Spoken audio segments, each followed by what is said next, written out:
माँ ने फुसफुसाते हुए मेरे कान में कहा, साफ साफ कह दो, मैं कोई बांदी नहीं हूँ। या तो मैं रहूंगी या वे लोग। यह भी कोई जिंदगी है? इस तरह की उल्टी सीधी बातें माँ 2 दिनों से लगातार मुझे समझा रही थी। मैं चुपचाप उसका मुख देखने लगी।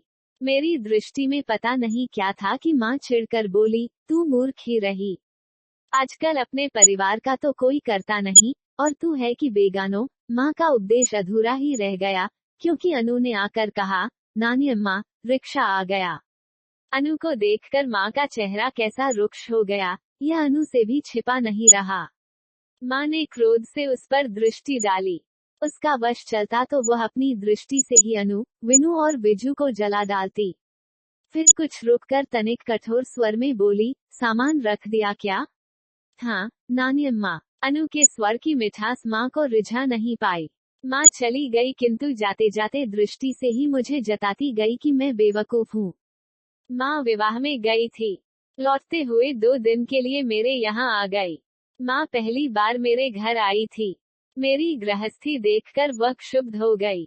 माँ के मन में इंजीनियर की कल्पना एक धन्ना सेठ के रूप में थी। माँ के हिसाब से घर में दौलत का पहाड़ होना चाहिए था। हर भौतिक सुख, वैभव के साथ साथ सरकारी नौकरों की एक पूरी फौज होनी चाहिए थी। इन्हीं कल्पनाओं के कारण माँ ने मेरे लिए इंजीनियर पति चुना था। माँ की इन कल्पनाओं के लिए मैं कभी माँ को दोषी नहीं मानती। हमारे नानाजी साधारण क्लर्क थे, लेकिन वे तनमन दोनों से पूर्ण क्लर्क थे। वेतन से 10 गुनी उनकी ऊपर की आमदनी थी। पद उनका जरूर छोटा था, किंतु वैभव की कोई कमी नहीं थी। हर सुविधा में पलकर बड़ी हुई माँ ने उस वैभव को कभी नाजायज नहीं समझा। यही कारण था कि मेरे नितांत ईमानदार मास्टर पिता से माँ का कभी तालमेल नहीं बैठा। मुझे अब भी याद है कि मैं जब भी मायके जाती, माँ खोद खोद कर इनकी कमाई का हिसाब पूछती।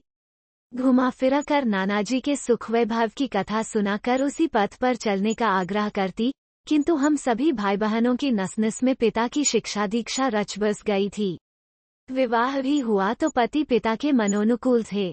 माँ के इन 2 दिनों के वास ने मेरी खुशहाल गृहस्थी में एक बड़ा कांटा चुभो दिया। आज जब सभी अपने काम पर चले गए तो रह गई हैं रचना और माँ की बातों का जाल। रचना को दूध पिलाकर सुला देने के बाद मैं घर में बाकी काम निपटाने लगी। ज्यादातर काम तो अनु ही निपटा जाती है, फिर भी गृहस्थी के तो कई अनदेखे काम हैं।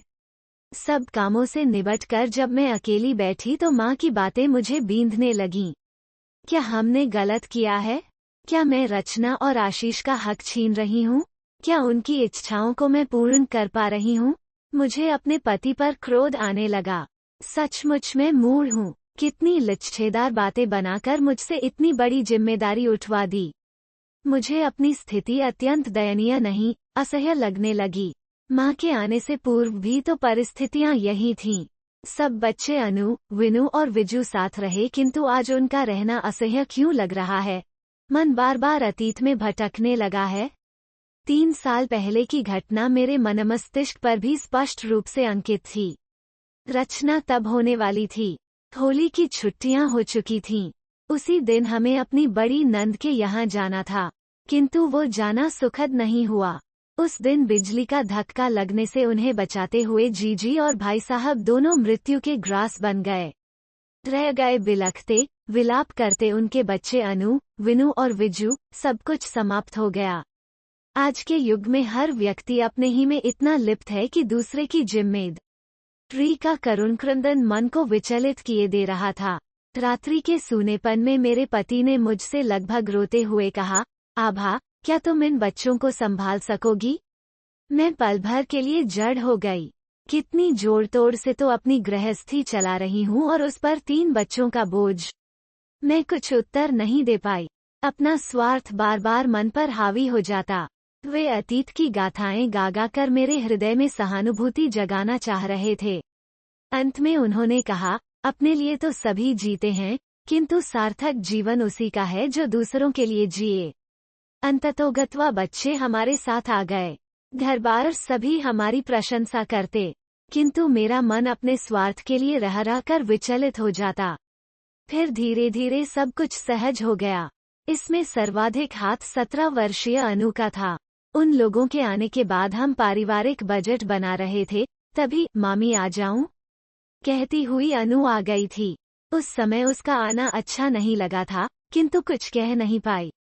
मामी, मेरी ओर देखकर उसने कहा था, आपको बजट बनाते देखकर चली आई हूँ। अनावश्यक हस्तक्षेप कर रही हूँ, बुरा नहीं मानिएगा। नहीं नहीं बेटी, कहो, क्या कहना चाहती हो? आप रामलाल की छुट्टी कर दें। एक आदमी के खाने में कम से कम 2000 रुपए तो खर्च हो ही जाते हैं।